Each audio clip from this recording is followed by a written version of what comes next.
Desde el estudio José Rafael Ferrari en el Centro de Noticias Televicentro, para Honduras y el mundo presentamos el foro líder de la televisión en Honduras. Frente a frente con Renato Álvarez. Frente a frente presenta el tema del día.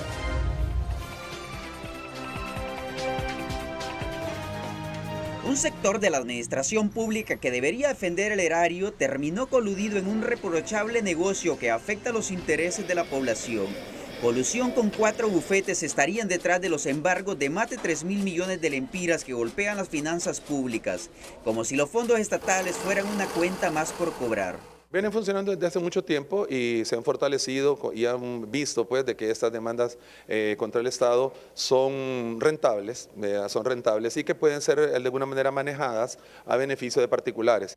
El presidente del Colegio de Abogados de Honduras afirmó que los embargos al Estado suelen ser una práctica fraudulenta que involucra a personas coludidas dentro del Poder Judicial y de instituciones públicas, situación que, aunque viene de administraciones anteriores, hoy resulta más lesivo al Estado.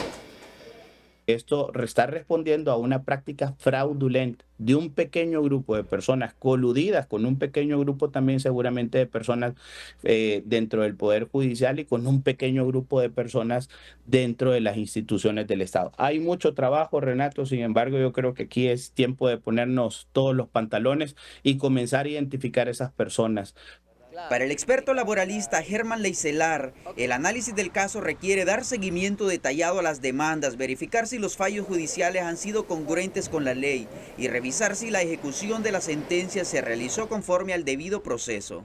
¿Qué implica esto? Implica dar seguimiento a las demandas, revisión si los fallos han sido congruentes, si la manera en que se han ejecutado las sentencias es correcta, si el acceso que han tenido para embargar fondos del Estado ha sido una cosa muy sencilla o muy difícil. Ellos sabrán, ¿verdad?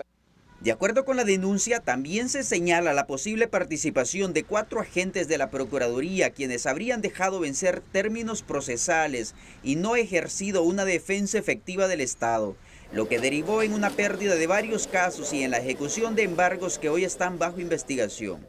El procurador Aspra enfatizó que ahora corresponde al Ministerio Público avanzar con las investigaciones y de encontrarse anomalías, deducir las responsabilidades que en derecho correspondan. Danilo Hernández, Telenoticias. Muy buenos días a todos, bienvenidos esta mañana para otro debate en Frente a Frente, hoy con 2 profesionales del derecho y en la rama laboral, don Olvin Rodríguez, a quien saludo. Bienvenido, doctor, es un placer tenerlo aquí en Frente a Frente. Muchas gracias. Igual que al doctor José María Díaz. Buenos días, Renato. Buenos días, encantado, auditorio. Chemita, mucho gusto. Doctor.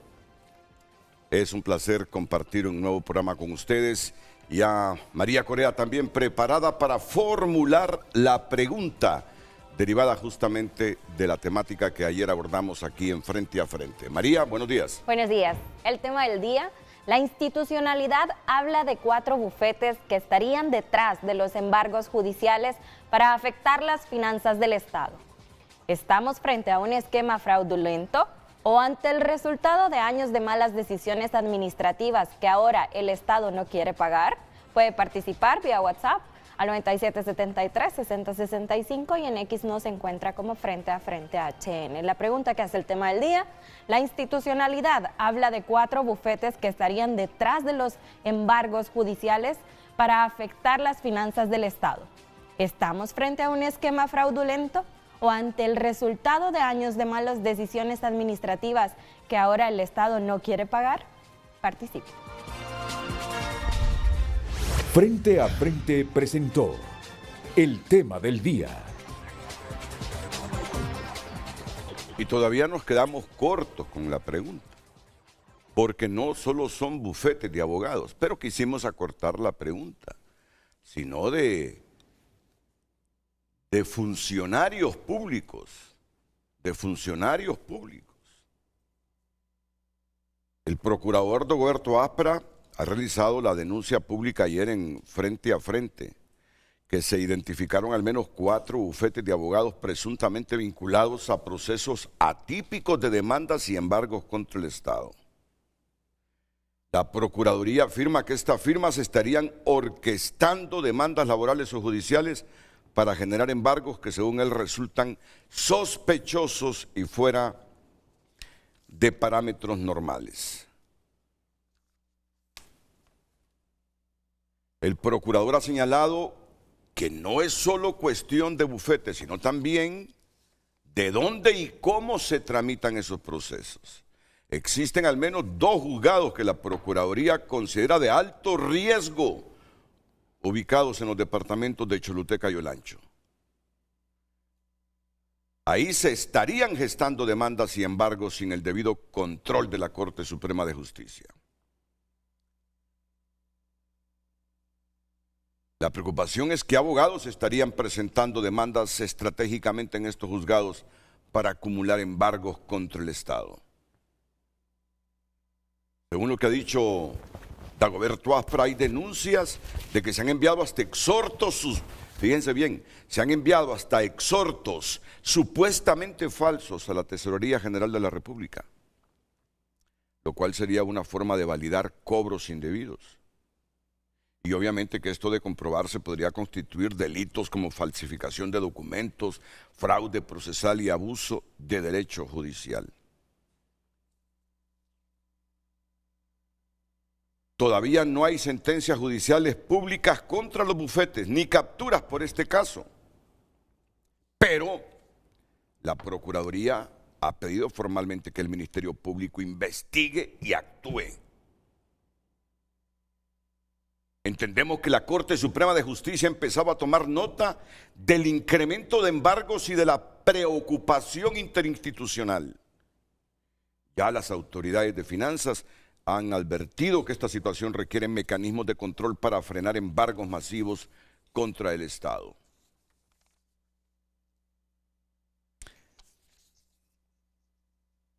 Sí me interesa la cita de Dagoberto Aspra para entrar ya de lleno en el debate con los abogados laboralistas Olvin Rodríguez y José María Díaz.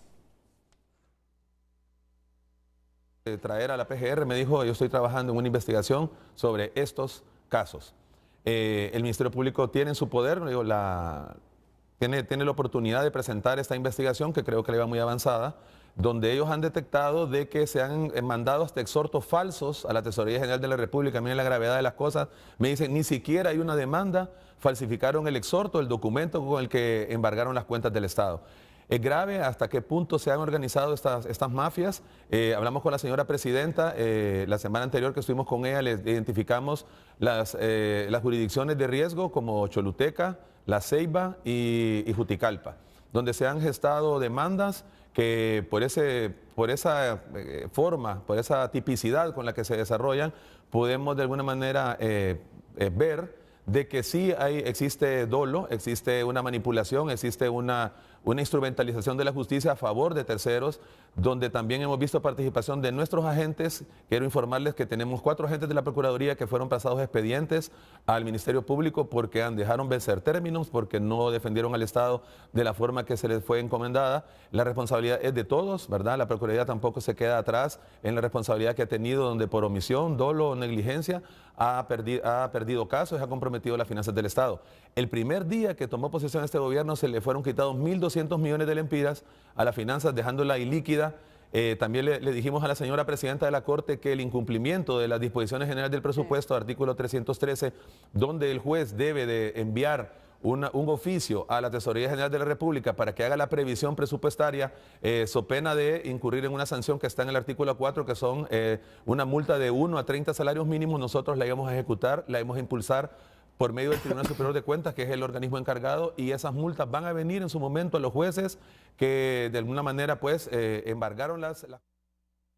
Ayer mi equipo de producción de Frente a Frente habló, y no voy a mencionar nombres, ni siquiera voy a inducir a que se piense si es un hombre o una mujer. Pero se habló con un magistrado o una magistrada y da miedo lo que está pasando. Él o ella han sido delegados para revisar todo esto que se ha hecho. Y da miedo. Y palabras textuales de él o ella. Hasta miedo siento que me maten de lo que estamos descubriendo. Hablando de una magistrada o un magistrado del Poder Judicial. Hasta miedo sentimos. Ese es el tema que vamos a debatir hoy. Yo sé que estoy ante dos hombres valientes, que no es que desprecien la vida, pero tienen el valor ético para debatir un tema que afecta profundamente, porque en la medida que se manipule todo esto para obtener dineros públicos, a quien se afecta es a el montón de gente a quien se le dice en un hospital público, bueno, espere la operación para dentro de 6 meses.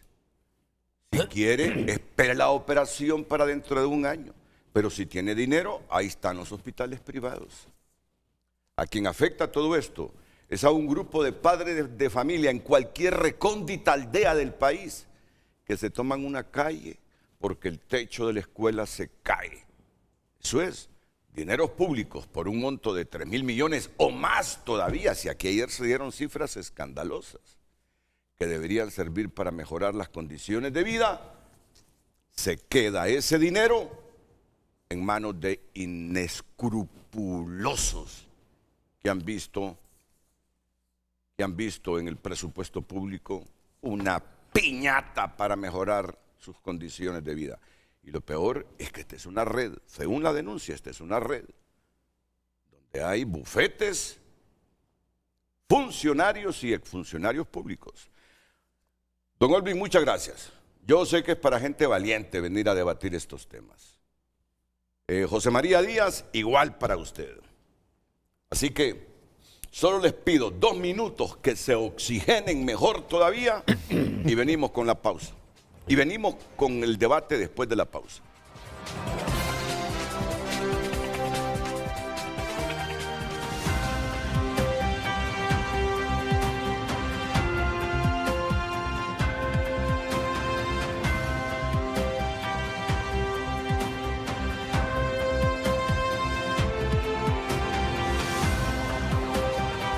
El tráfico es presentado por Centro Automotriz Rendillantas. Cambio de aceite con Valvoline, Castrol o Chevron. Protección y confianza.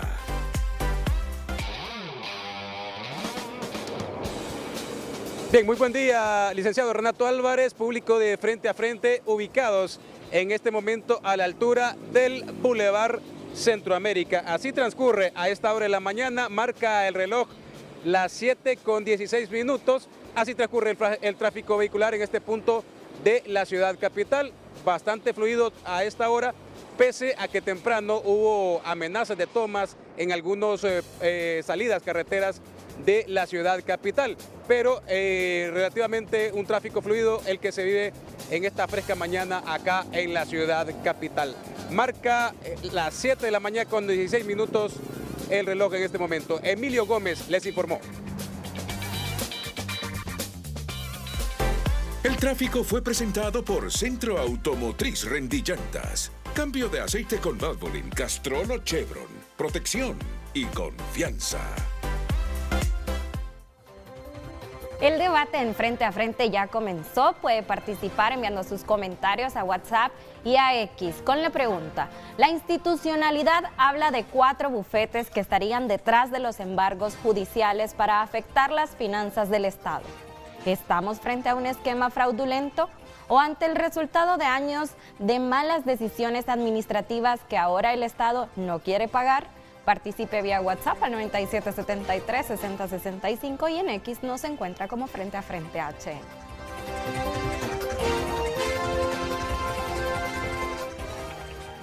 Aquí el abogado José María Díaz ha sido testigo en privado de un debate entre 2 amigos, Olvin Rodríguez y yo. Es que Olvin viene y me muestra esa constitución Muéstrela, Olvin, por favor. Mire, me dice. ¡Wow! Le digo. Fue tanta la presión que hizo usted sobre Otto y María que ya tiene una constitución de estas. Y me dice, ¿y la más actualizada? ¿Cómo? La más actualizada, más que esta, le digo. Revise la página 42, me dice.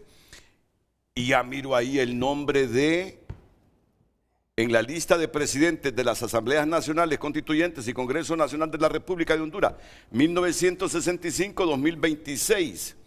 Él ya tiene ahí a Tomás Zambrano. José Tomás Zambrano Molina. Y yo me quedé con Luis Rolando Redondo Guifarro. O sea que ya se me quedó desfasada la Constitución. ¿En la 47? Y en la 47 ya el hombre tiene la Constitución de los presidentes en el periodo de la nueva democracia de la República entre 1982 y 2026. Yo me quedé con Irixiomara Castro Sarmiento. Y aquí parece Nasri Juan Asfura Sabla. O sea que esa Constitución fue precisamente hecha para ustedes, los dos amigos. Sí, sí, sí. Otto Martínez y su señora María. ¿Eh? Correcto, así es. Bueno. Viene saliendo de Gracias, don Otto. Sí. Gracias. Ya necesito actualizarla yo entonces. Sí, no, sí, sí. Era broma. Lindo regalo. Pero estoy seguro que no tiene otros códigos del mismo tamaño y papel. Sí, de la calidad, de la impresión. Y... Bueno. Me alegra que esté recuperado de su salud. Estamos en recuperación. Me alegro que se esté recuperando de su salud. Gracias. Entrémosle al debate ya. Ya han escuchado a María Correa con la pregunta. La institucionalidad, cuando hablamos de institucionalidad estamos hablando de la Procuraduría. Habla de 4 bufetes que estarían detrás de los embargos judiciales, coludidos con la institucionalidad del Estado para afectar las finanzas del país. Estamos frente a un esquema fraudulento ante el resultado de años de malas decisiones administrativas que ahora el Estado no quiere pagar. Olvin Rodríguez y luego José María Díaz. Buenos días, muchas gracias. Y gracias a don Otto por tan precioso obsequio. Mire, estamos frente a esos 2 desafíos que usted ha planteado y más. Allí no se agota los retos de la sociedad, del gobierno y de los profesionales, ¿verdad? A mí me parece que el problema es grave, profundo, porque hasta ahorita han encontrado errores, pero de lo que ha dicho el señor procurador y el ministro de Finanzas, también hay horrores que son más profundos, ¿verdad? Y que eso deben analizarse en un contexto de lo inmediato, pero también de lo general. Me parece que la iniciativa de debatir este tema es muy buena, el debate público para hacer conciencia nacional, pero lo preocupante es que se vaya a quedar, como lo han dicho varios ayer en el programa y en los programas de televisión, que se vaya a quedar en una laraca, como siempre quedan las cosas en este país, que se haga la denuncia, que no se investigue y que no se sancione. Yo, amigos, con el placer de estar aquí con el abogado José María Díaz, yo creo, Renato, que debemos tomar algunos referentes, ¿verdad? Para que la sociedad tome estas decisiones, el gobierno tome estas decisiones. Y yo acudo a una experiencia de la iglesia. Cuando el Papa Albino Luciani, que fue aquel Papa que duró solo un mes como Papa, ¿verdad? Y después apareció muerto. Cuando él era jefe de la iglesia en Sicilia, le llegó una denuncia donde le decían que 6 o 7, no recuerdo el número, sacerdotes de la Grey de Sicilia, de la comarca, estaban implicados con la mafia siciliana. Y fueron unos periodistas los que llegaron, donde el que después fue Papa, ¿va? Él los escuchó y les dijo, mire amigos periodistas, no saquen esto a la luz pública, déjenme un tiempito que voy a investigar, a ver qué de cierto hay en esto y que tomemos las medidas antes que la sociedad sea informada de este tema. El caso es que convocó a más de 300 sacerdotes de su comarca. Les dijo, bueno señores, aquí tenemos a 7 sacerdotes implicados, denunciados como implicados con la Cosa Nostra. He hecho las investigaciones, estos son los resultados, efectivamente estos señores están implicados. ¿Qué hacemos? Mi propuesta, así como usted está proponiendo 2 temas, el futuro Papa les dijo, tengo 2 propuestas. Una, hagámonos de la vista gorda, encubramos a nuestros sacerdotes. Esa es una alternativa. Y la otra, denunciémoslos, pongamos a la orden de los tribunales y salvemos a la iglesia. O los salvamos a ellos o salvamos a la iglesia. A mí me parece que este ejemplo es bien importante, proveniendo de una autoridad como el Papa, ¿verdad? ¿Qué es lo que la sociedad hondureña está enfrentando? O salvamos el gremio de los abogados, por ejemplo, o el gobierno o las instituciones se proponen salvar a los implicados, sean jueces, sean abogados litigantes, sean empleados de la Fiscalía o de la Procuraduría, de finanzas, del Banco Central, donde sea, si la sociedad puede salvar a estos señores. Haciéndose de la vista gorda. Correcto. O el Colegio de Abogados y las demás instituciones dicen, vamos a tomar esto en serio y vamos a salvar a la sociedad, al gremio, al prestigio de la judicatura que está en entredicho, al prestigio de la Procuraduría. Entonces el desafío, compatriotas, es grande.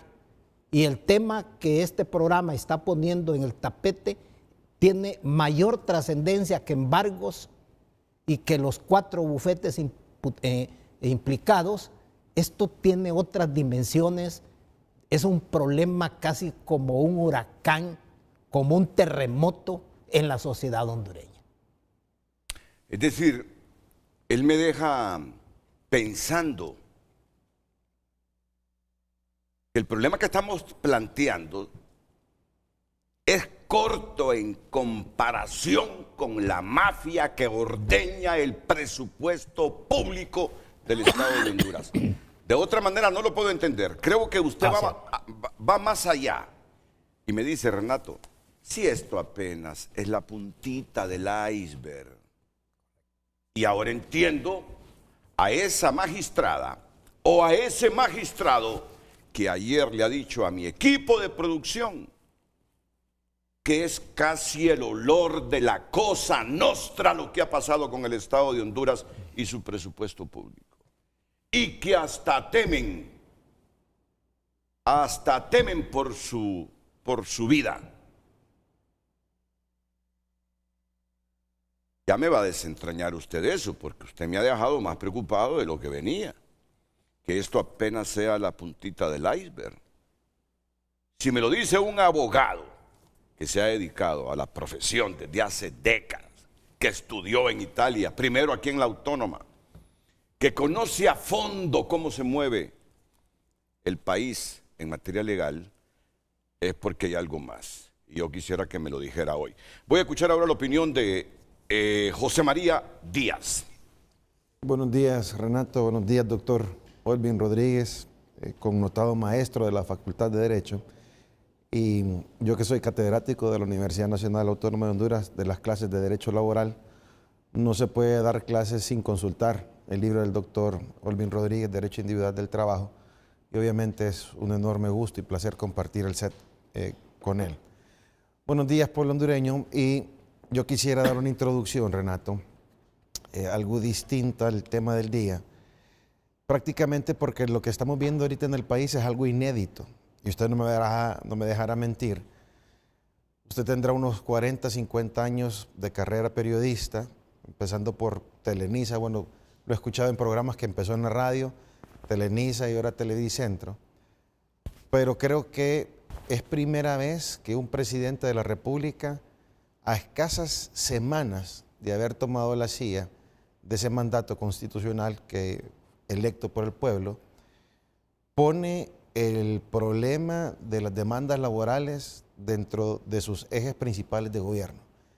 Él decretó la emergencia de salud porque fue iniciativa del Poder Ejecutivo, la emergencia vial, y en una de sus entrevistas prácticamente se alarma y se asusta por esos embargos multimillonarios a la cuenta única del Banco Central, ya lo dijo el Procurador General de la República, por una cantidad que oscila entre los 1.300 millones de lempiras. En un solo día. Lo escandaloso que en un solo día, pero hay más que ese monto. Entonces, si nosotros hacemos un cuadro comparativo con los primeros días de gobierno con otros presidentes, creo que es el primer presidente que realmente se está preocupando por ese tema y que es un tema que nos debe preocupar a todos. Creo que el tema de ayer era si afectaba la macroeconomía del país. Ese ordeño del presupuesto público. Indiscutiblemente que sí, coincidimos que sí afecta la macroeconomía del país, porque estamos hablando solo de embargos a la cuenta única del Banco Central, pero los noticieros han venido sacando a luz embargos en alcaldías que superan los 900 millones de lempiras, los 700 millones de lempiras, o sea que el problema es grave y va a tener un efecto de bola de nieve si no si hacen las acciones correctivas en su momento. El Procurador General de la República, de igual forma, él lo indicó ayer, que el mandato que él de esa investigación que él está haciendo y esas denuncias que él está haciendo prácticamente provienen del Poder Ejecutivo. Ahora, ¿cuáles son las señales o la luz o la esperanza de todo esto? Bueno, estamos viendo que está poniendo gente técnica, experta en el tema. Tenemos un ministro del Trabajo, el abogado Fernando Puerto, que se ha dedicado a la materia laboral. Integró la Junta Directiva del Seguro Social, ya propuso al presidente quién iba a ser director ejecutivo del Instituto Hondureño de Seguridad Social y se nombró una de las personas tal vez más capaces en el tema de seguridad social, que es el abogado Víctor Martínez. El abogado Dagoberto Aspra como Procurador General de la República, que su enfoque ha sido penal, pero creo que nos ha servido tener una persona con un enfoque penal porque ha detectado rápidamente las irregularidades que están pasando en los juicios laborales del país y que de ahí se están drenando grandes recursos del Estado. Entonces, ¿qué pasa? En este ajedrez o en este ecosistema de la justicia laboral, creería yo que por lo menos el gobierno está poniendo piezas claves que pueden llegar a corregir el problema. Es gravísimo, es un problema grave, sin embargo, sí hay que decirle al pueblo hondureño que la ejecución de embargos está en la Constitución de la República, está en el Código del Trabajo y está en la Ley de la Jurisdicción de lo Contencioso Administrativo. ¿Qué es lo que tiene que hacer el Ministerio Público? Que, como bien lo apuntaba el Procurador, con un simple exhorto, donde no hay un expediente, donde no hay una condena, donde no hay una sentencia firme, están haciendo estos embargos, entonces obviamente dispara las alarmas y fácilmente se puede decir que hay irregularidades. Y el embargo, Renato, nosotros que somos laboralistas con el doctor Olvin Rodríguez y tenemos bufetes privados, a la cuenta única del Banco Central es la última ratio, es la última instancia. Casi tienen que pasar años para que uno trate de ejecutar una sentencia y llegar a ese extremo. Pero lo normal es requerir a la institución que ha sido condenada. Lo normal es que el funcionario que está dirigiendo esa institución tenga un renglón presupuestario del manejo de los fondos de su institución que sea específicamente para pagar demandas laborales o prestaciones laborales. Entonces, yo aplaudo lo que está haciendo el Procurador General de la República, aplaudo ese fiscal que el abogado Aspra no quiso mencionar su nombre, pero él mencionó como que se lo quiso llevar al Ministerio Público, pero que él dijo que quería terminar esa investigación, o sea que se le está poniendo el dedo a la herida y obviamente lo que queremos es acciones correctivas, pero en ese ecosistema, Renato, no solo está la Procuraduría, no solo está el Poder Judicial, hay que involucrar otros actores. Creo que el papel del Colegio de Abogados es importante, que se incorpore esas mesas de trabajo a esas labores de investigación. Acordémonos que también la justicia laboral no solo es para la empresa privada, sin embargo, ahorita los temas que se están tocando conciernen estrictamente al Estado de Honduras, pero creo que el COEP y cámaras de comercio también son actores de la justicia laboral y que son parte de ese ecosistema. Así que una mesa de trabajo liderada por la Procuraduría General de la República, donde ya se mencionó que está involucrado jueces, hay magistrados que quieren también solventar ese problema. Creería yo que tendríamos que hacer una gran mesa de trabajo para que todos los actores realmente involucrados puedan formar parte de la solución del problema y esa solución sea un problema integral. Porque si no, Renato, estamos en un círculo vicioso que cada 4 años volvemos a lo mismo. La presidenta de la Corte, en su informe, en la iniciación de la legislatura, mencionaba que las demandas laborales oscilan 6.000 demandas laborales cada año, en una proporción o en un porcentaje 50% para la empresa privada, 50% de demandas contra el Estado de Honduras. Pero que ese porcentaje, cada vez que hay cambio de gobierno, oscila en un 80 y un 20%. 80% de demandas que incrementan la carga laboral del juzgado del trabajo y un 20% para la empresa privada. Entonces, si buscamos soluciones que solo vienen a apagar el fuego, no va a ser una solución integral y vamos a seguir repitiendo estos errores que son prácticas del pasado. 4 años, cada cambio de gobierno, despidos masivos, la carga laboral incrementa en los juzgados del trabajo y prácticamente aquí yo lo que estoy viendo por parte del presidente Afure y el abogado Dagoberto Aspra es que lo que no quieren ellos es que les estalle una bomba en la cara. Entraron en un campo minado, ellos se pusieron su chaleco antibombas y lo que quieren es ir a desactivar esas bombas que pueden hacer un grave perjuicio económico para el Estado de Honduras. Muchas gracias, abogado José María Díaz. Tengo que ir a una pausa comercial. He escuchado cada una de sus manifestaciones, igual que las del doctor Rodríguez, que creo quiere ir más allá de lo que estamos discutiendo, porque él asume que estos son vientos huracanados graves que atentan contra el Estado de Honduras, lo que está pasando en este nivel de complicidad entre bufetes y funcionarios públicos. Yo los voy a dejar con algunas preguntas para ir despertando más el interés de recordar elementos. Si existen 4 bufetes concentrando la mayoría de estos casos, ¿eso es indicio de irregularidad o simplemente especialización en derecho laboral? Un poquito de ironía. ¿Puede hablarse de red sin que haya aún requerimientos fiscales o acusaciones formales? Interesante. ¿Cómo es posible que se acumulen embargos por más de 3.000 millones de lempiras sin que exista control previo? Me lo he preguntado. ¿Qué papel juegan los jueces que admiten estas demandas? ¿Son víctimas de engaño? ¿Hay negligencia? ¿O podría haber complicidad? ¿El sistema permite que abogados escojan estratégicamente juzgados donde saben que pueden obtener resoluciones favorables? ¿Hemos llegado a eso en el país? Cuando el Estado pierda un juicio laboral, ¿quién es realmente responsable? ¿El abogado que demanda o el funcionario que originó la demanda con una mala decisión administrativa? ¿Estamos viendo las consecuencias de años de despidos indebidos y mala gestión estatal?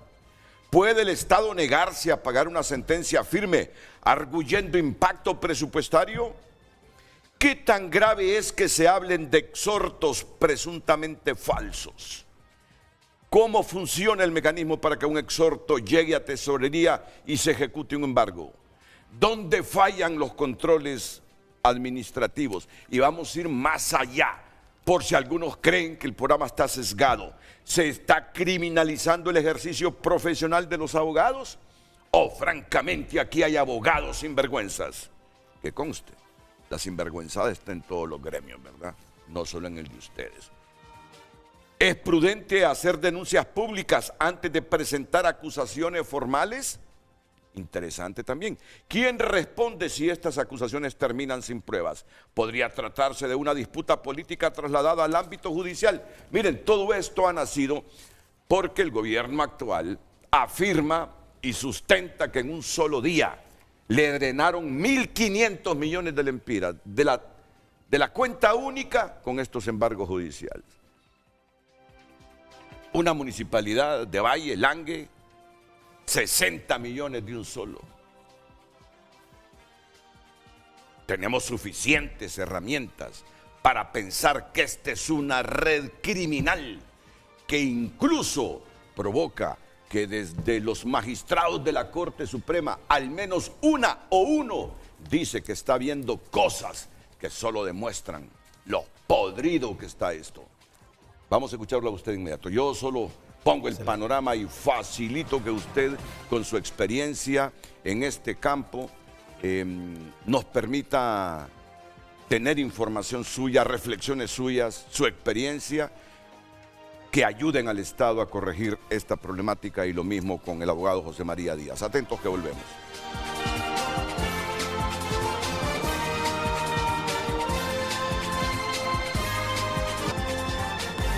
Las redes sociales son presentadas por La Curazao.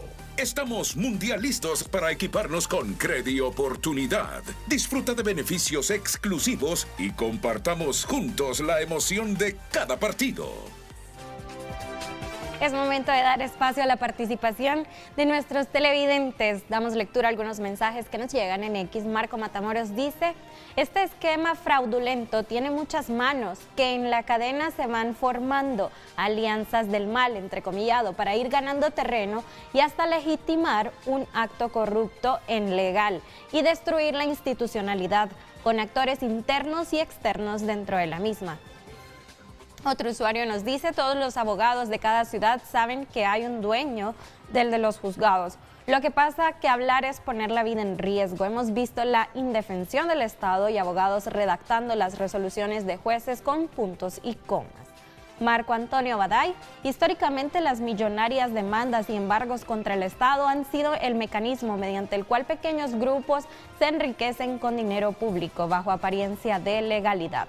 Que el Estado hondureño pierda casi sistemáticamente estos litigios no es normal, solo se explica por mala defensa, corrupción, colusión. Los hondureños merecemos una investigación a fondo y una depuración real que devuelva la confianza en la Procuraduría General de la República y en la justicia hondureña. El dinero en juego es del pueblo, no de redes de poder. Otro usuario nos dice: hay que preguntarle a Maribel Espinosa.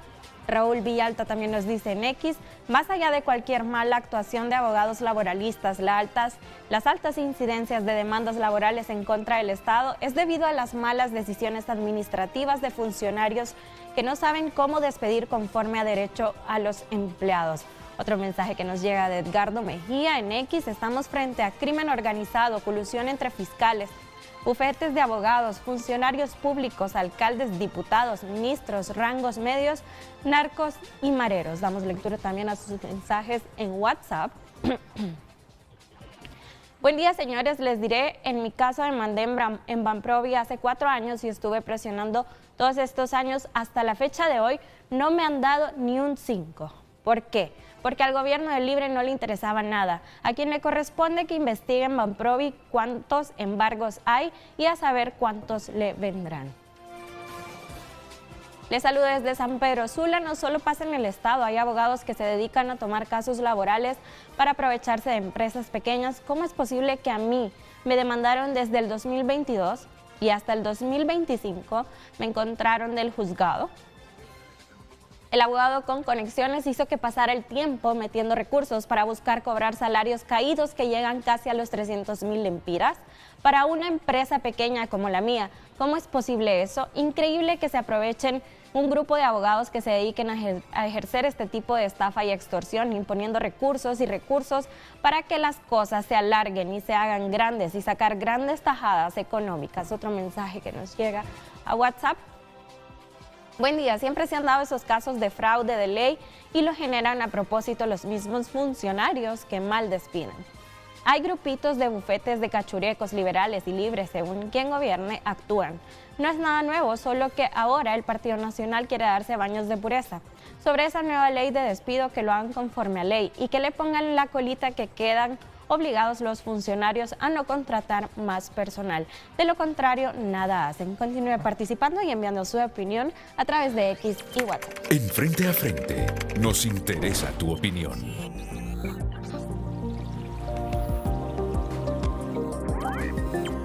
Bueno, vayámonos ya al fondo de esto, Olvin. Bueno, ¿qué hay en el fondo de esto?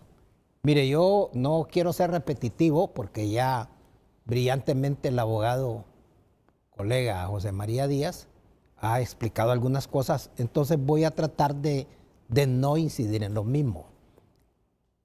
A mí me parece, en primer lugar, que ya está la denuncia.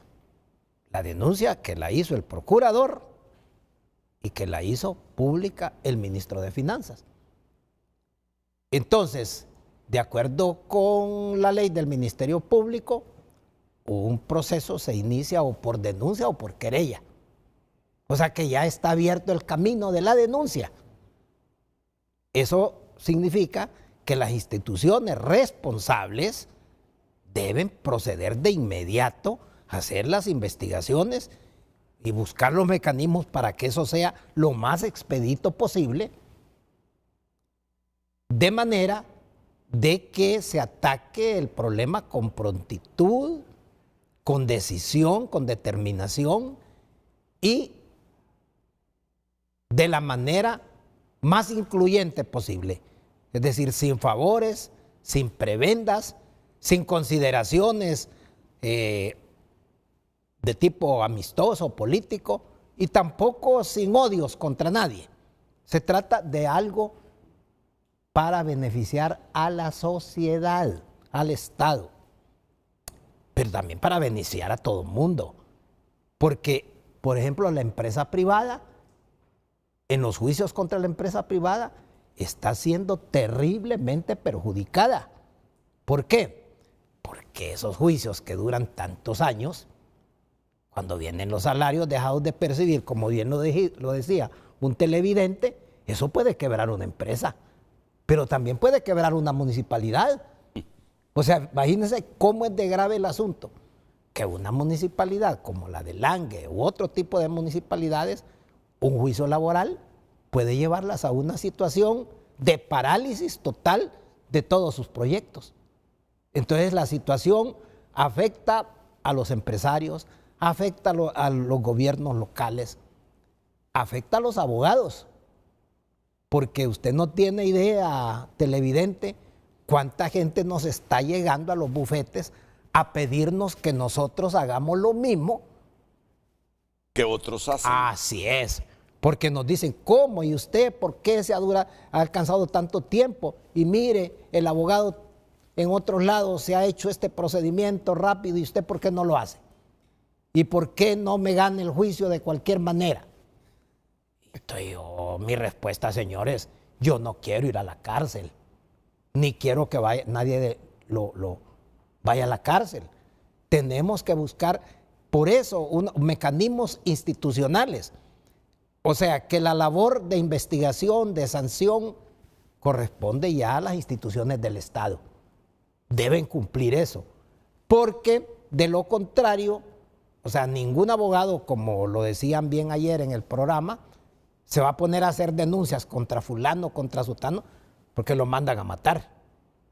Esto corresponde, además en el procedimiento debe llamarse a todos los involucrados, porque ahí está la información.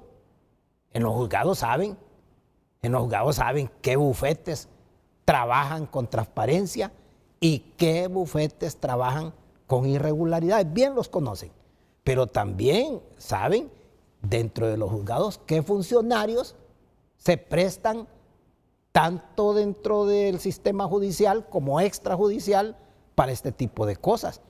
Entonces, lo correcto es que institucionalmente la instancia que le corresponde investigar el delito entre a esto, pero que entre de verdad buscando la investigación de la verdad y la toma de decisiones. Pero yo decía que los problemas de los embargos son uno de los problemas. O sea, y en el Poder Judicial hay una mora tremenda. O sea, la gente, los profesionales del derecho han hecho gestiones, se han tomado algunas decisiones, no se puede dejar de reconocer. El año pasado se nombraron algunos jueces, pero son medidas aisladas. La presidenta de la Corte, los magistrados de la Corte y especialmente los de la Sala de lo Laboral realmente deberían hacer propuestas más integrales que tengan que ver con ese tema de la mora judicial, sí, pero que tengan que ver con la celeridad de los procesos. Imagínense que hay agentes de la Procuraduría que en vez de tratar de adelantar los procesos judiciales, oponen incidentes, nulidades, excepciones, para como que si eso le beneficiara al Estado. Ni a la empresa privada le beneficia que un juicio sea largo. O sea, tenemos que tomar medidas conducentes a resolver el problema de la mora judicial, de la celeridad en la solución de los problemas. Del tema de los embargos también está incluido, pero como ya lo decía el abogado Díaz, los embargos son una forma de ejecución de las sentencias. ¿Qué dice la Constitución? Corresponde a los jueces administrar justicia, pero también les corresponde ejecutar, dictar sentencias y ejecutar lo que juzgan. Y dentro de esas ejecuciones está el procedimiento de embargo.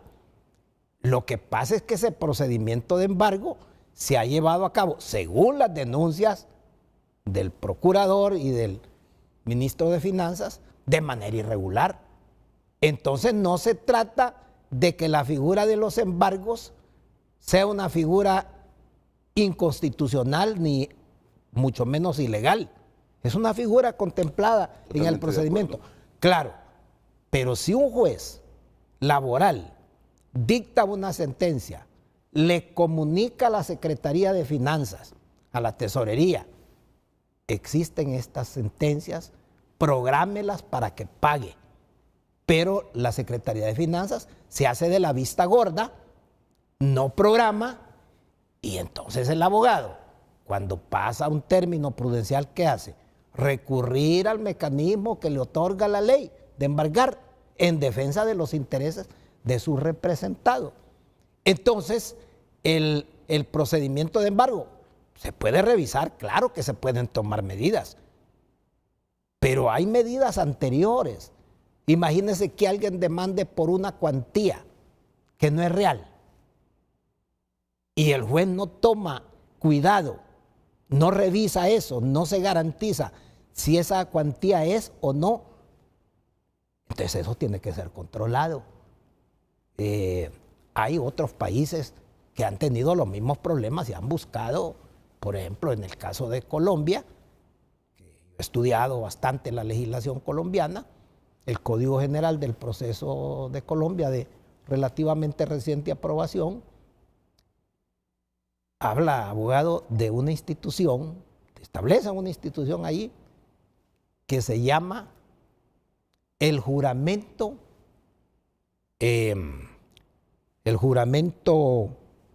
decisorio.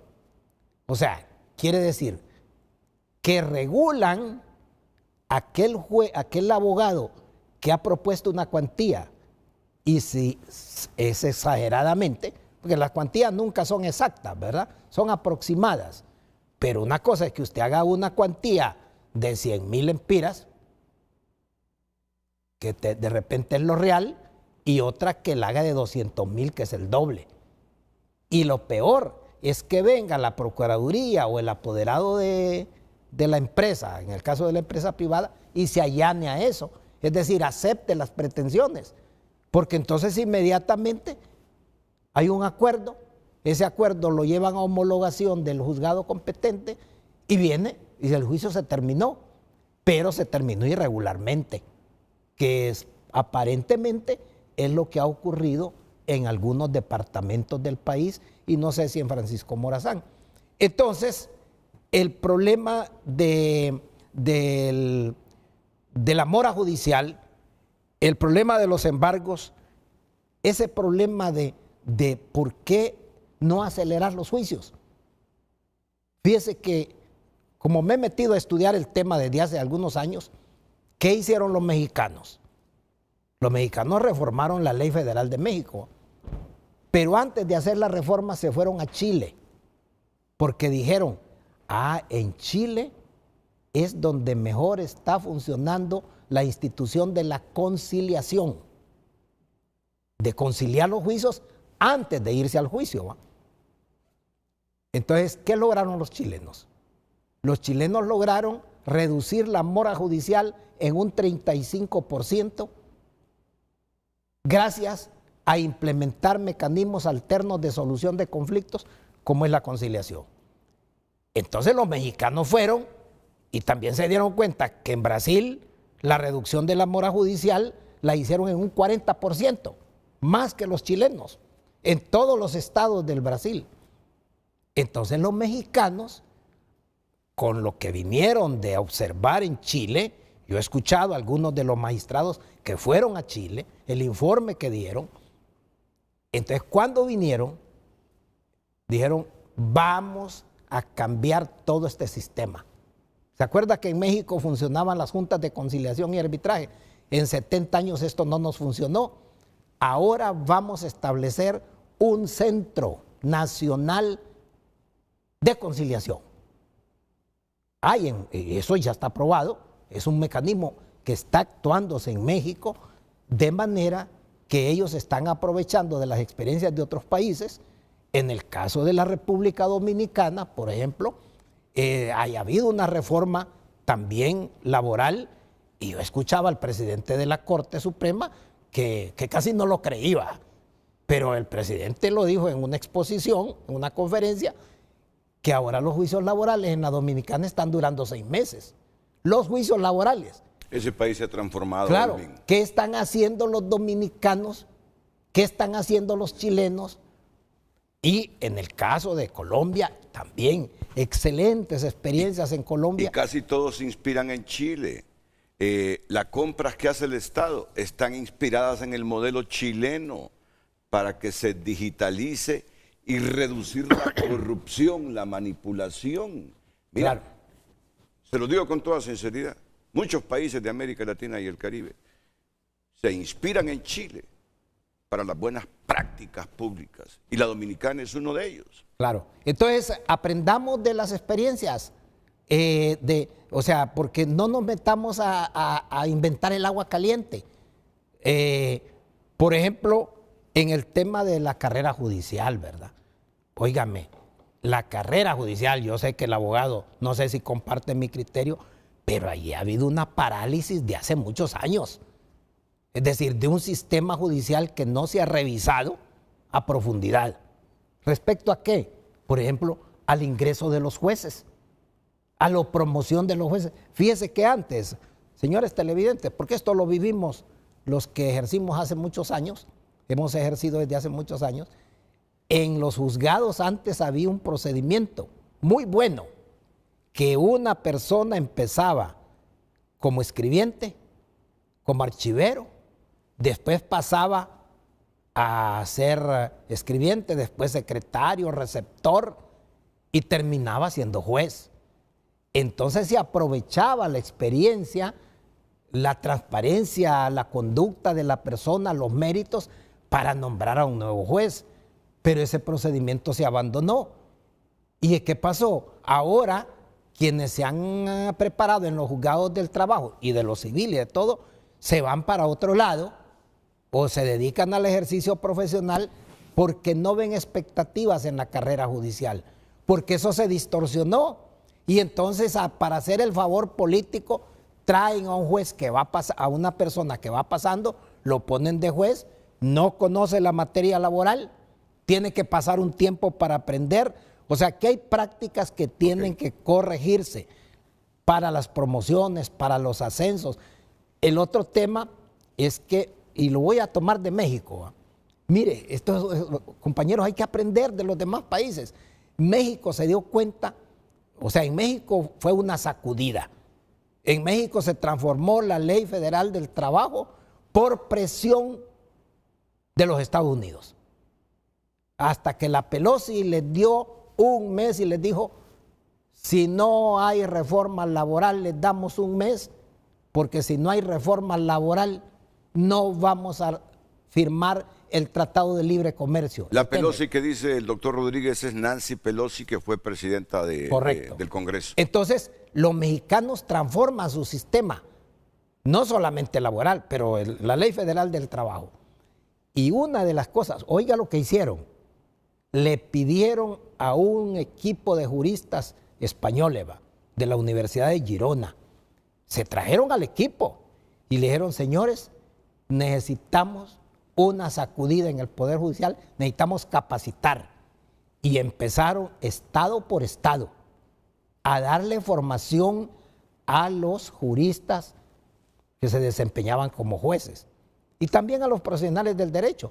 México está viviendo un proceso de reforma que hay que irlo a ver, que es digno de observar, porque le dieron trascendencia, o sea, esos profesores españoles, grandes juristas, ¿va? Les puedo mencionar los nombres, de actualidad de la Universidad de Girona, se llevaron 6 meses recorriendo todos los estados y después le renovaron el contrato para que siguieran en esa capacitación. México está avanzando hacia la transformación de su sistema laboral y de su sistema judicial. Pero también está ocurriendo en otros países. De Costa Rica, por ejemplo, la reforma judicial en Costa Rica, la reforma laboral, duró 12 años, ¿verdad? Y no es tan sustancial como la que se ha dado en Colombia, en Chile, en México. Entonces yo lo que digo es que hagamos las cosas, aprendamos de las experiencias de los demás, démosle las características nacionales, porque aquí tenemos excelentes juristas de todos los campos del saber del derecho laboral. Lo paro, doctor, porque hay que aprovechar esta coyuntura del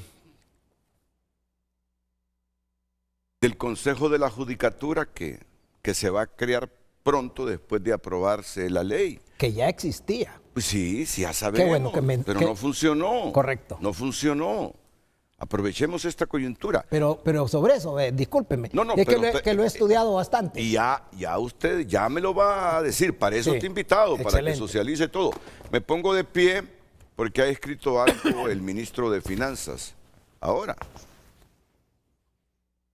ha escrito algo relacionado con lo que estamos discutiendo. Hemos sufrido embargos judiciales millonarios de forma sistemática. Por ello instamos a la Corte Suprema de Justicia a cumplir el artículo 313 del presupuesto general. El pago de sentencia firme debe realizarse vía TGR, Tesorería General de la República, para evitar afectar la cuenta única del Tesoro y garantizar los servicios públicos. Si es que cuando van a la tesorería tiene que hacer fila. Cuando haya dinero le vamos a pagar a usted. Cuando haya dinero le vamos a pagar a usted. Pero en el Banco Central llegan como Pedro a su casa, hombre. Uno no entiende la simplicidad en estas cosas. Entonces es lo que dice aquí el ministro de Finanzas. Hemos sufrido embargos judiciales millonarios de forma sistemática. Por ello instamos a la Corte Suprema de Justicia a cumplir el artículo 313 del presupuesto general. El pago de sentencias firmes debe realizarse vía Tesorería General de la República para evitar afectar la cuenta única del Tesoro y garantizar los servicios públicos. Y aquí viene la carta que le envía el ministro de Finanzas a la presidenta de la Corte Suprema de Justicia.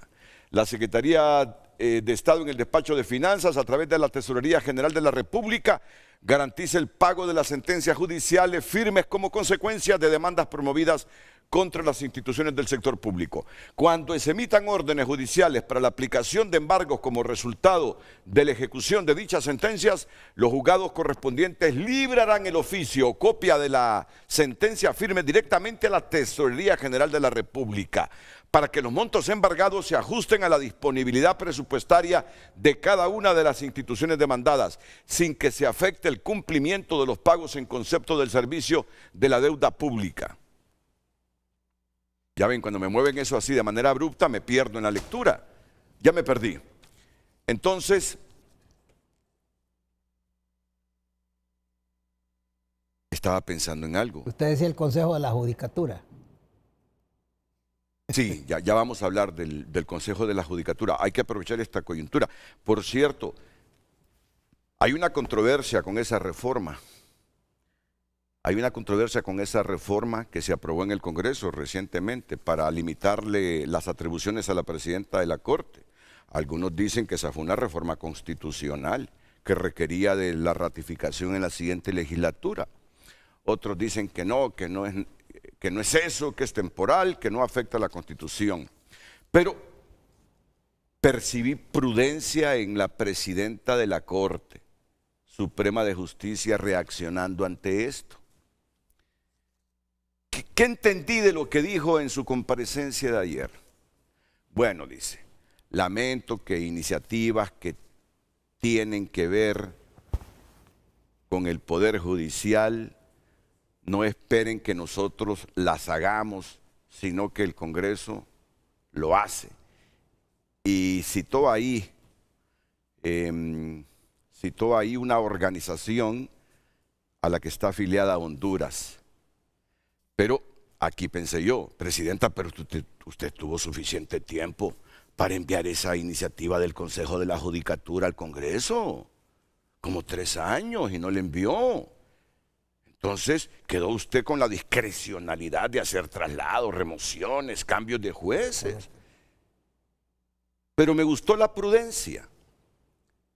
Dice, no voy a empezar yo en una situación de país tan polarizante como esta a criticar al Congreso, dice, sino que los instamos desde el Poder Judicial a que nos reunamos en una mesa técnica, legisladores, jueces, magistrados y otros sectores para discutir la mejor ley para el Consejo de la Judicatura que no tenga las debilidades del pasado Consejo de la Judicatura, que no nos duró mucho tiempo. Me pareció prudente la presidenta de la Corte. Me pareció prudente la presidenta de la Corte con esa declaración, aunque la controversia va a seguir así. Si con esa reforma se necesitaba ratificación en la siguiente legislatura, porque era constitucional o una medida temporal. Bueno, dicho todo esto, no nos perdamos del centro, ¿verdad? Acordémonos, Renato, que eso viene de una sentencia de la Sala Constitucional del 2010, donde anula la ley del Consejo de la Judicatura y le da los poderes administrativos a la presidenta o al presidente de la Corte Suprema de Justicia. Esa concentración de poder se viene viviendo desde el 2010 y obviamente cuando usted tiene concentrado el poder en una sola persona, la democratización del nombramiento de jueces pasa a un segundo plano.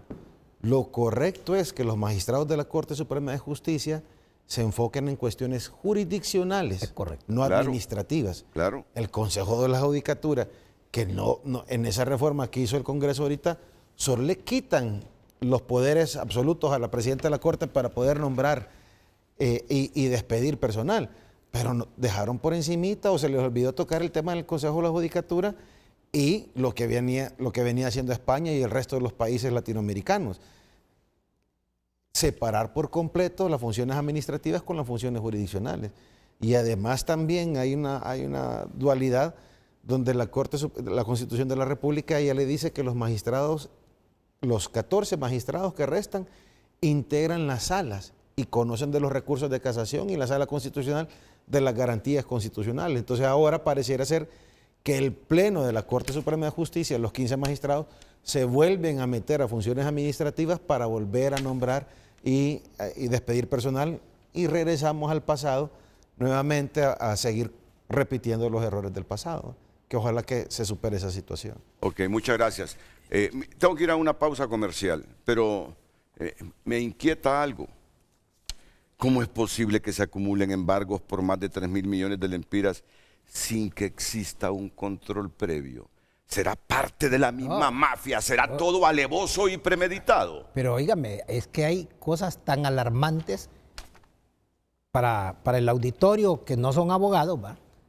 Mire, pero, cuando se presenta, solo así brevemente. Explíquemelo de manera breve, sí, porque después lo vamos a profundizar. Se presenta una demanda y antes eso se resolvía de conformidad con la ley a los 3 días, lo más 5 días.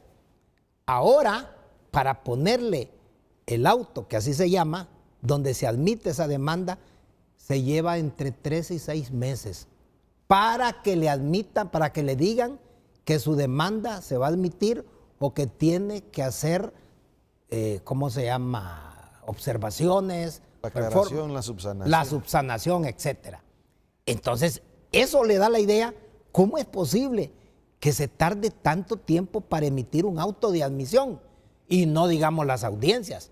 Entonces ahora los juicios están durando 8 o 10 años excesivamente. Cuando el Estado pierde un juicio laboral, ¿quién es realmente responsable? ¿El abogado que demanda o el funcionario que originó la demanda de una mala decisión administrativa? Hay varios.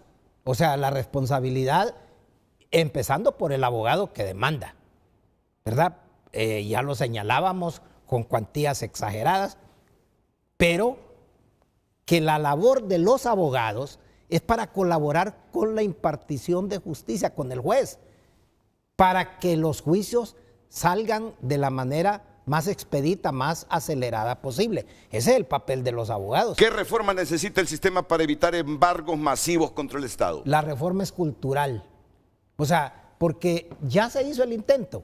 O sea, este tema que usted señalaba del Consejo de la Judicatura, esta figura nace en Italia. Ya me va a explicar eso. ¿Qué reformas necesita el sistema para evitar embargos masivos contra el Estado? Creo que deben haber reformas más específicas. Claro.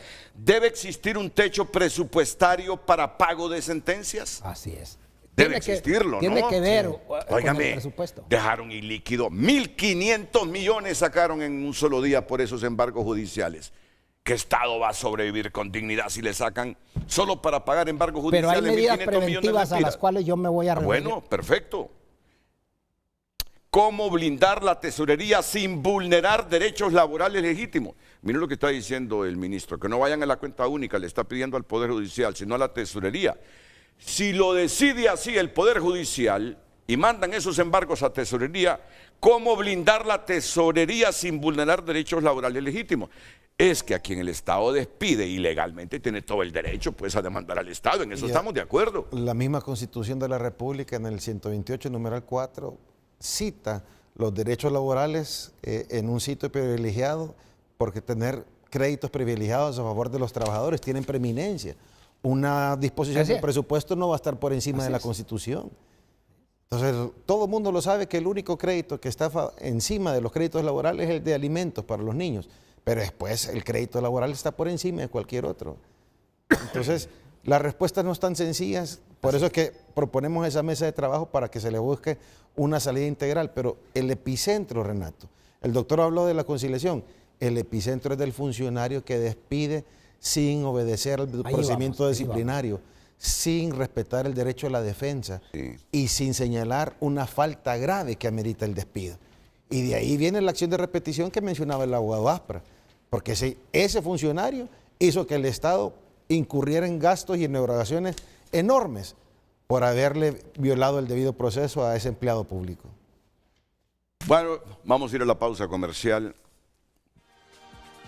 pero ojo a esto, yo esperaría que esas investigaciones del Ministerio Público se les diera celeridad y que fueran avanzadas. Hay bufetes, al menos 4, coludidos con agentes públicos de varias instituciones para ordeñar de manera cruel, ilegal e irresponsable las finanzas del Estado de Honduras. Yo creo que ahí coincidimos todos, que sí lo hay. Sí lo hay. ¿Cuál es el antídoto que vamos a utilizar para evitar que esto siga sucediendo? y qué tan avanzadas van las instituciones del Estado con las investigaciones para comenzar a identificar esos bufetes y a los agentes públicos sinvergüenzas que se prestan a este ordeño irresponsable en un país donde la gente necesita de bienestar social que no puede llegar muchas veces ante las limitaciones de empleo si no es por inversión pública. Volvemos después de la pausa.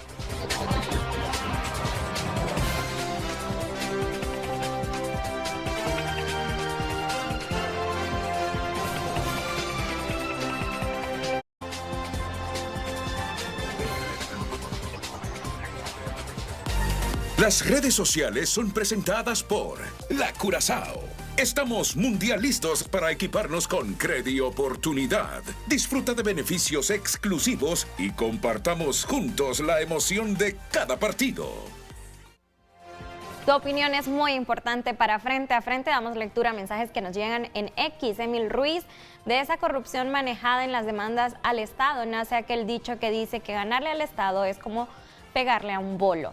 Antes, los funcionarios del gobierno en todos los niveles llegaban a servir. Hoy llegan a servirse del Estado.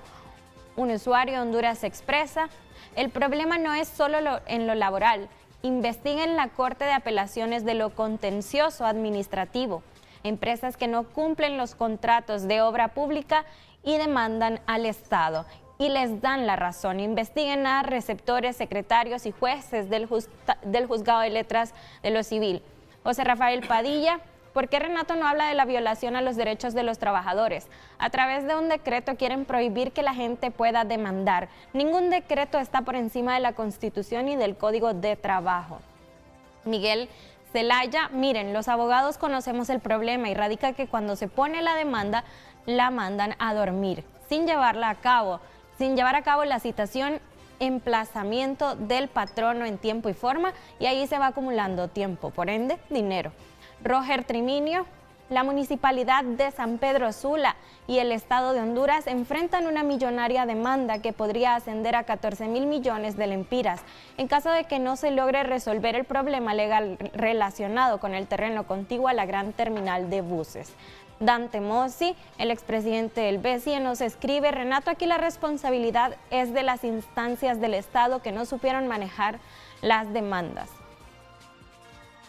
Miguel Zelaya: todos buscan su oportunidad, pero no dejen de lado la responsabilidad administrativa por el pésimo proceso despido en empleados públicos, que en muchas ocasiones estos jefes no pagan derechos porque no quieren, por ego, maldad, etcétera. Ahí se van haciendo el problema, por ende, demandas. Gracias por participar en nuestras redes sociales. Vamos a una pausa comercial. En Frente a Frente nos interesa tu opinión.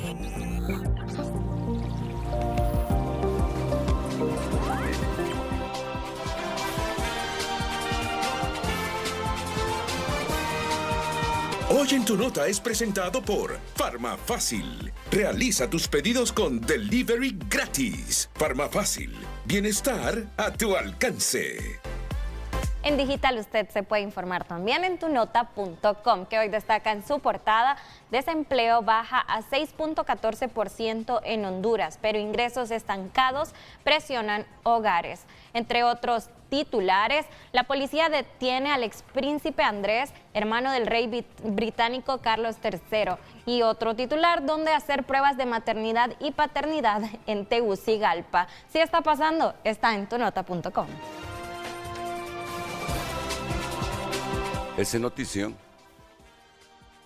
Esa es notición. La policía detiene al expríncipe Andrés, hermano del rey británico Carlos III. Y eso es por el expediente de Epstein. De Epstein, correcto. Miren cómo funciona el primer mundo con su Estado de Derecho. Que aquí meterían a la cárcel, si fuera una monarquía, al hijo de la reina o del rey. Jamás. Jamás. Miren, por eso es que esos países están donde se encuentran en este momento. Estado de Derecho, institucionalidad. Sacaron las fotos de él en una audiencia en el Congreso. Sí. Interpelaron. ¿Imaginan cómo estaría sufriendo la mamá de este príncipe si estuviera viva? No, pero ellos son así. No, pero es que así es un debemos problema ser, cultural. Pues. Así debemos ser nosotros también. Así es. Y lo otro, por favor, cuando las demandas laborales de nosotros los trabajadores se sustentan y están justificadas. ¿Cómo voy a estar contra eso? El problema es que van a un bufete y le dice ahí el jefe del bufete: usted lo que está reclamando es $500,000 de lempiras. ¿Quiere usted que se le cuadruplique, que se le quintuplique esta demanda a su favor? Y ahí comienza la corrupción. Empieza aquel bufete a actuar de manera ilícita para que crezca esa demanda y después viene la rajadita o la partecita para el bufete, crece la demanda del que lo hizo y le dan una rajita al agente público también. Es que esto así es. Yo me sustento más en mi lógica común. Y lo otro. Honduras está cargada de casos, de empresas que de esa manera irregular sacan millonarias cuentas del presupuesto público para favorecerse sin tener la razón. Claro que algún sector privado es corresponsable y se ha coludido en esta red criminal también. Y no estoy hablando aquí falsedades. También en el sector privado hay empresas que utilizando estas mañosadas para buscar un término común y de entendimiento popular se han enriquecido.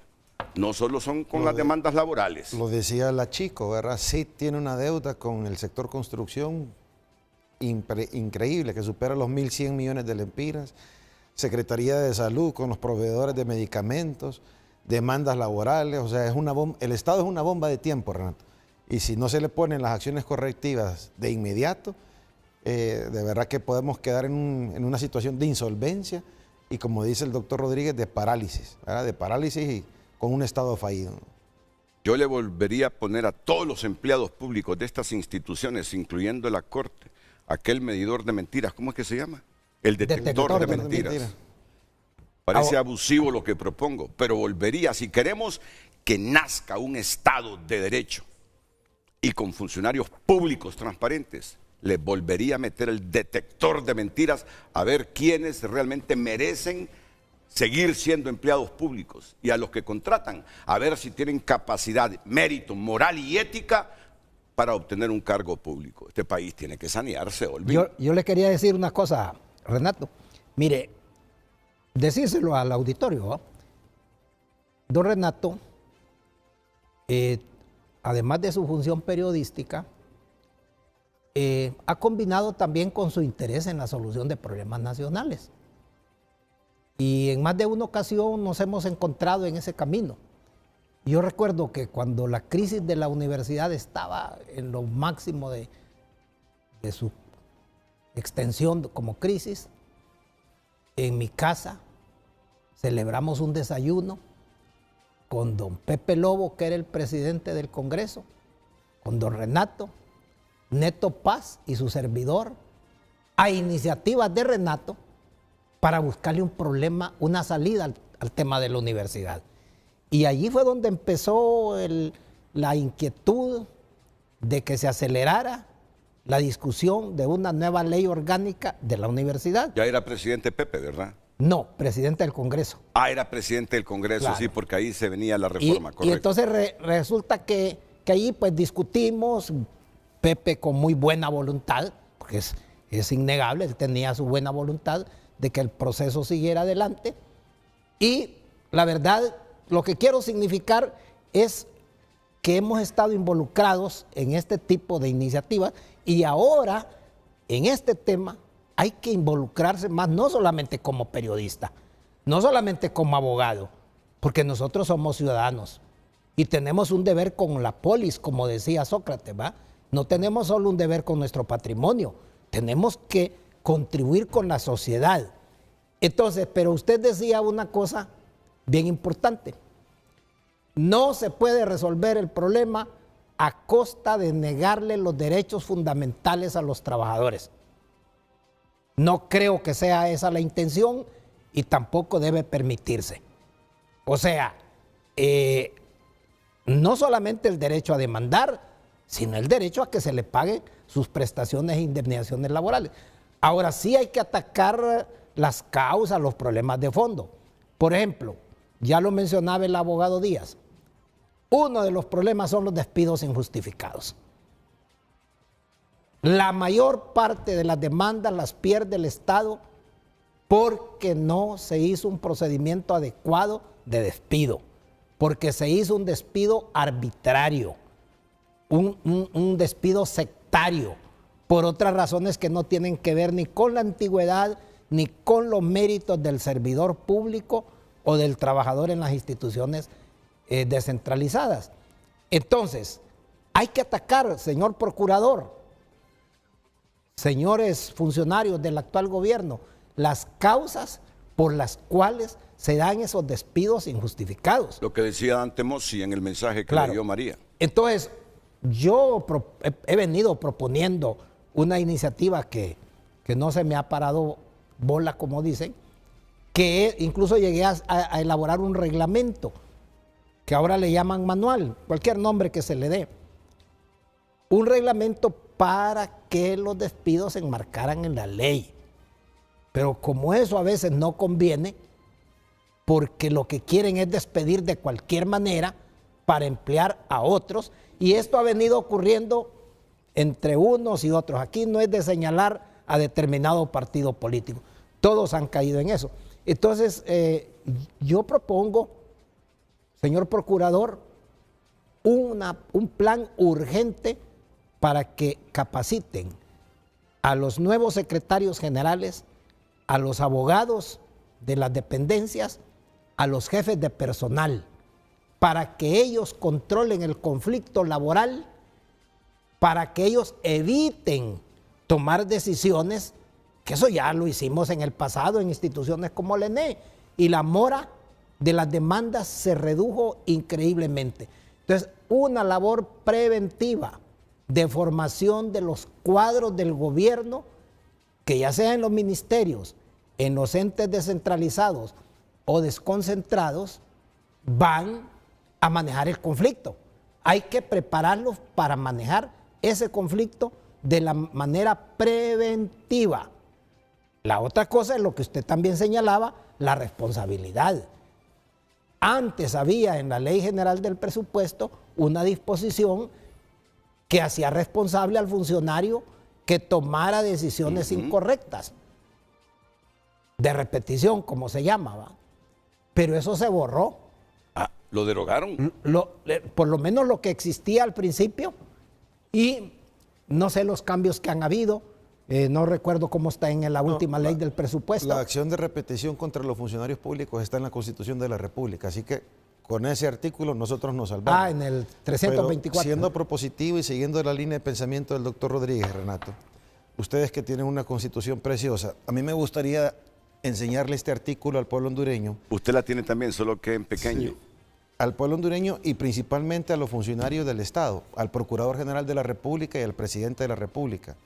El artículo 139, que está en el capítulo de Derecho Laboral. La Constitución de la República le dedicas del 127 al 141 artículos solo que hablan del derecho laboral. Y el 139 dice, específicamente, el Estado tiene la obligación de promover, organizar y regular la conciliación y el arbitraje. 139, sí. Para la solución pacífica de los conflictos de trabajo. Y lo dice la Constitución. Usted le hizo una pregunta puntual al doctor Rodríguez antes de la pausa. ¿Ocupamos decreto? Creo que la diputada Merari ayer estaba diciendo que quería regular más la forma del embargo.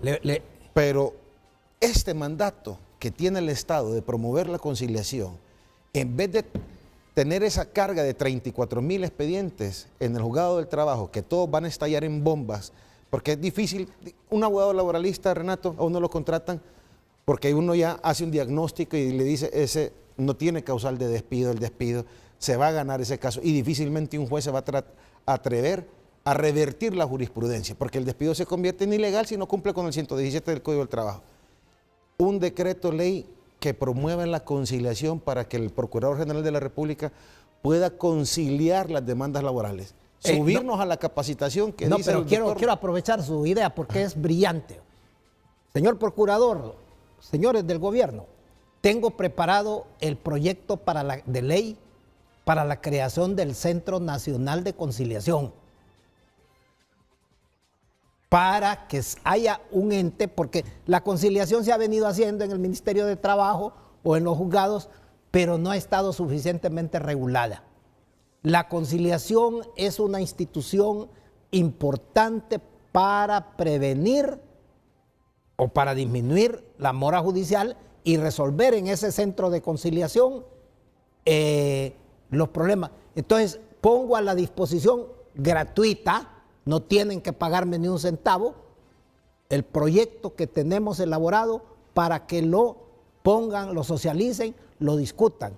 Pero además me parece, señor procurador, con todo el respeto ahora, que es urgente que se recurra al nombramiento de una comisión de alto nivel, de gente de confianza, honorable, de prestigio, para que revise esas demandas, ya sea de lo contencioso administrativo o laborales, y emita un dictamen, porque ahí hay demandas perdidas desde el principio. Con solo que no le hayan puesto una causal de despido, esa demanda está perdida. ¿Para qué estar peleando una demanda que ya se sabe que va a perder? Entonces, una comisión de notables, no integrada por partidos políticos, porque se van a ir a pelear allí para defender a los correligionarios, esa comisión de notables puede hacer rápidamente un diagnóstico y ojalá esos notables trabajaran ad honorem para que hagan un diagnóstico y le digan al gobierno, estas demandas están perdidas y hay que conciliarlas. Estas demandas están bien hechas, los despidos, estas se pueden pelear. Y con ese diagnóstico van a tomar decisiones objetivas, racionales y justas. Y hasta presupuestar. Correcto. Y hasta presupuestar, si son correctas las demandas, el dinero para que se le pague a la gente. Y a la larga, Renato, el Estado se va a ahorrar más, porque si esas demandas siguen su curso legal, estamos hablando que el patrimonio se va a ir incrementando. Entonces, esa conciliación es una salida rápida, es constitucional. Lo dice el 139 y se evita un problema. 139 es constitucional. No, pero el 110 habla de la conciliación, de la transacción, y el 139 de la conciliación. Pero hay una limitación en ese 110 de la Constitución de la República. Dice que solo puede transar aquel que tenga la libre administración de sus bienes. Y los funcionarios públicos no tienen la libre administración de los bienes del Estado. Entonces tienen que buscarse mecanismos que ya la ley de la Procuraduría también abre un camino, que es la autorización del presidente de la República en Consejo de Ministros, que se ha recurrido a eso. Lo que pasa es que como es masivo el tema de estar haciendo autorizaciones por parte, imagínense el presidente de la República en Consejo de Ministros resolviendo ¿cuántas demandas? 19,000, no sé cuántas hay. O sea, solo en eso se llevarían. Entonces tiene que buscarse un mecanismo más expedito que se puede encontrar. O sea, el derecho nos ofrece los caminos para la búsqueda de la verdad, de la justicia y de la transparencia.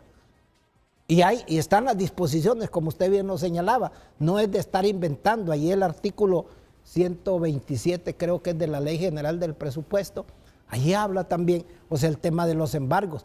Entonces me parece que es urgente, pero concluyo, porque no quiero extenderme, concluyo en que se trata de dos acciones. Una inmediata para el caso laboral, ¿va? Pero como bien lo decía un televidente, el problema también está en lo civil, está en lo penal, está en lo contencioso administrativo, está en las diferentes áreas en que el Poder Judicial desempeña su labor. Entonces, el problema del sistema judicial es más integral. Entonces, en un segundo momento de una segunda comisión o lo que sea, debe tratarse el problema integral. Resolver el problema inmediato, tomar las medidas inmediatas, eso es correcto. Y acompañemos si las medidas son respetuosas de los derechos humanos, respetuosas de los derechos de los trabajadores y que sean transparentes. Bienvenida. Ojalá se haga. Y además, Olvin y José María Díaz, retomar la responsabilidad contra el funcionario que por negligencia o premeditación hace que el Estado sea drenado con recursos públicos. Yo creo que la denuncia que hace el procurador es gravísima. Se tiene que llevar al fondo del asunto. Yo creo que la pregunta del día de hoy tiene ambas aristas. Es prácticas fraudulentas y también una mala administración. El epicentro del problema inicia en el mal despido. Pero hemos invitado bastante al Poder Ejecutivo, Renato, a tomar esas acciones correctivas, pero yo también quisiera lanzar una invitación al Poder Legislativo y le voy a explicar por qué. La presidencia del magistrado Jorge Rivera Vilés, la sala laboral de ese momento, encabezada por José Tomás Arita Valle, Víctor Manuel Martínez Silva y la magistrada Rosa Lourdes Paz Haslam, trabajaron en un proyecto de ley del anteproyecto del Código Procesal Laboral. Se presentó al Congreso Nacional de la República, el doctor Oliva era presidente en ese momento, se discutió varias veces, pero nunca se ha aprobado. El Código del Trabajo nuestro cumple varias funciones. Aquí está el derecho individual, el derecho colectivo y está el derecho procesal. Pero tenemos que, así como decía el doctor Rodríguez, imitar las mejores prácticas. Colombia separó su Código Procesal de su Código Sustantivo. México lo separó. Ese anteproyecto de ley viene a cortar los procesos. Y yo quisiera que le dejáramos de echar la culpa solamente al Poder Judicial. O sea, si el problema de la justicia laboral es integral. El Poder Judicial recibe todo ese escándalo de despidos, pero ¿de dónde proviene el problema realmente? Entonces, el Centro de Conciliación solo viene también a descongestionar el Poder Judicial. Pero el problema es, por eso el doctor Olvin Rodríguez manda a capacitar a los gerentes de recursos humanos, secretarios legales, secretarios generales, jefes de departamento legal, a que sigan el procedimiento. Un instructivo de la Procuraduría General de la República está bien, lo aplaudimos, pero el procedimiento está en la ley. El procedimiento está en el Código del Trabajo, está en la Ley de Servicio Civil. Ya establece el artículo 53 de la Ley de Servicio Civil cuándo opera una verdadera cesantía. El 112 del Código del Trabajo, cuáles son las causales de despido. 114, cuáles son las causales de despido indirecto. 111, otra forma de determinar la relación de trabajo. Entonces, si nosotros somos respetuosos de la ley y se ponen funcionarios que realmente van a respetar el debido proceso, el derecho a la defensa y lo que ordena la ley, con una buena capacitación por parte de la Procuraduría General de la República, con ese instructivo que no puede venir a sobrepasar lo que ya está enmarcado en la ley, creería yo que podemos ayudar a descongestionar el Poder Judicial y a mí me encanta la idea de ese gran centro de conciliación que realmente uno en la Secretaría del Trabajo, Renato, el 691 lo obliga a uno a votar el procedimiento gubernativo. Uno no puede demandar al Estado si no pasa por la audiencia de conciliación en la Secretaría del Trabajo. Pero ¿qué es lo que le dicen ahí? ¿Hay una verdadera conciliación? Doctor Olvin Rodríguez, ¿va a conciliar? ¿Renato va a conciliar? No. Igual en el juzgado. Cerrado. La primera audiencia en el juzgado del trabajo es de conciliación. Al demandado le preguntan, ¿trae alguna propuesta? No. ¿El demandante trae alguna propuesta? No. Entonces se cierra y pasamos a la audiencia primera. No hay un verdadero intento de conciliación, no lo hay. Así es. Ahí vino a proponernos, señores, miren, ustedes tienen 7, 8 jueces, dejen a uno que se dedique solo a la conciliación, porque el Código del Trabajo tiene contemplada una sola audiencia de conciliación, pero que haga un verdadero intento, que haga un verdadero esfuerzo, que lea el expediente antes que las partes se sienten y que invite a las partes a conciliar. Eso no existe, lo hacemos de forma mecánica, automáticamente pasamos a la siguiente audiencia. Entonces, Renato, que se retome el anteproyecto del Código Procesal Laboral. En España nosotros estudiamos en La Coruña con la abogada Carla Ferrera, juez del trabajo de San Pedro Sula. En España un juicio del trabajo se tarda 2 meses. Ayer decía Merari que habían audiencias señaladas al 2031. A mí me señalaron una audiencia en el 2032, audiencia de juzgamiento. O sea que esa primera instancia me está llevando 12 años de un juicio, Renato, contra el Estado de Honduras. Cuando me salga esa sentencia, vamos a haber cumplido 2 décadas de juicio. ¿Cuánto impacto económico va a resultar eso? Obvio. Y sabes, en continuación de lo suyo, para la Corte Suprema de Justicia, la Corte tiene que tomar medidas y tiene que hacer un análisis más amplio también. No solamente responsabilidad del Ejecutivo. Por ejemplo, en otros países el juicio oral es una realidad. En Honduras nunca se ha implementado el juicio oral. Siempre sigue siendo el juicio laboral un juicio escrito. Eso, señores magistrados, señores jueces, eso se puede hacer con capacitación. O sea, que los procedimientos sean más rápidos va a contribuir que el juicio sea oral. Y la otra idea es, mire, nosotros hemos abandonado lo que se hizo en la pandemia de tomar en cuenta las tecnologías para la solución de problemas. Ahora los juzgados están llenos de litigantes que están esperando que les den un expediente para revisarlo. Si ese expediente ya con la tecnología, cada bufete debería tener acceso desde la computadora y revisar su expediente. Y no tiene por qué estar haciendo cola en los juzgados para que le den un expediente que lo va a ver. O sea, aprovechemos nuevamente la experiencia de otros países. Colombia emitió la ley 806 durante la pandemia. Solo 2 años duró. ¿Qué hicieron los colombianos? Vieron que les había dado resultado, y entonces la convirtieron, aquella ley temporal, en una ley de carácter permanente. Ok. Miren, no quiero que termine frente a frente de hoy, si no reflexionamos unos cuantos minutos sobre la ley que no se ha aprobado, pero que entiendo, según la reforma que hizo el Congreso hace 2 noches, se va a aprobar con la intención de crear el Consejo de la Judicatura. Usted quería intervenir sobre eso. ¿Cómo debe ser el nuevo Consejo de la Judicatura? Una réplica del que ya tuvimos y por algunas razones fracasó porque una sala de la Corte Suprema declaró inconstitucional la ley. ¿Cómo debe ser? Los integrantes del Consejo de la Judicatura que se cree deben estar presididos por el mismo presidente de la Corte Suprema de Justicia. ¿Cómo debe ser ese Consejo de la Judicatura? Para diferenciar el trabajo administrativo de lo que es estrictamente administración de la justicia. Ese va a ser uno de los temas estructurales de debate más importantes del país en los próximos 90 días. ¿Cómo debe ser ese Consejo de la Judicatura? Después de la pausa, volví.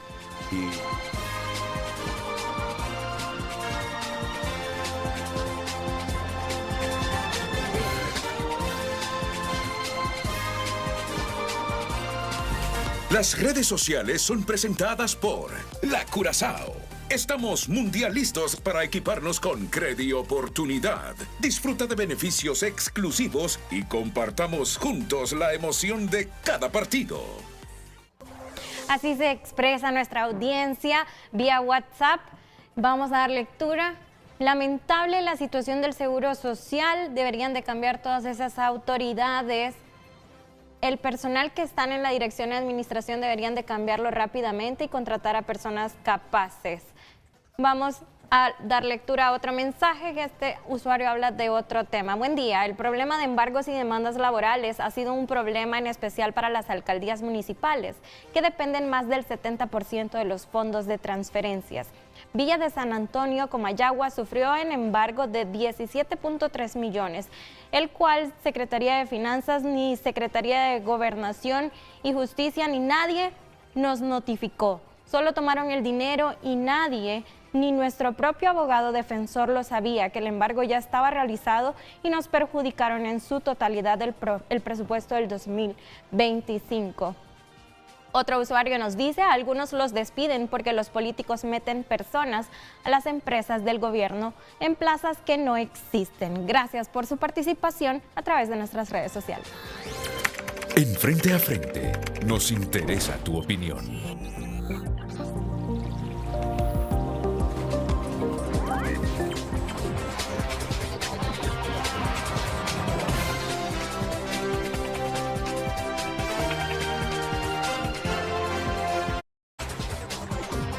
Tendremos tiempo para otro programa, pero por lo menos que queden aquí las bases de cómo debería ser el nuevo Consejo de la Judicatura. Brevemente, doctor Olvin Rodríguez.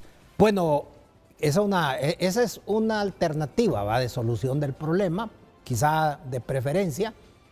Esta idea del Consejo de la Judicatura se originó en Italia y allí la forma de elegir al Consejo de la Judicatura exactamente están separadas lo que es la función de impartir justicia, que se llama función jurisdiccional, y lo que es la administración, que se refiere a personal, la parte de gobierno interno del Poder Judicial. Si no lo hicimos aquí así también, pues. Sí, pero por una parte, el procedimiento, digamos, la forma, incluso los españoles no lo hicieron exactamente como los italianos.